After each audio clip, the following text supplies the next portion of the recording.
To je bilo tako grozno obdobje, zaradi tega, ker problem je prišel v tem, da to noben ni vedel, pa ni tako noben še na začetku niso povedala. Meni je bilo lase umit muka, ker mi je bilo skozi slabo. V soboto začela s porodniško, v nedeljo sem šla pač že v porodniško.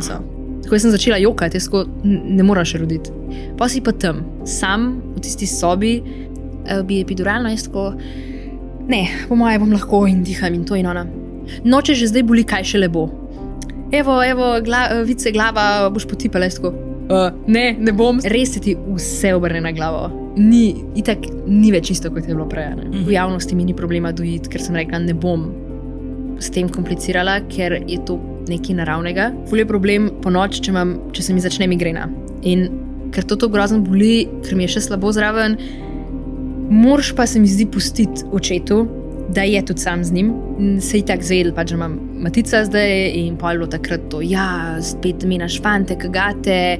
Kariero pri, koliko si bila stara, 14-15, ko si že začela snemati za YouTube, ne? Otrok nima kaj imeti telefona.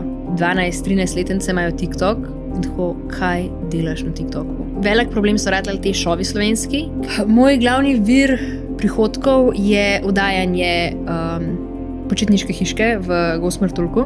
Kar se pa tiče vodenje bookinga Airbnb-a, to pa pač vse sama delam in pridemo gor in odprem ti jacuzzi in tako zelene barve. 70% Slovenci najslabši gosti. Žal.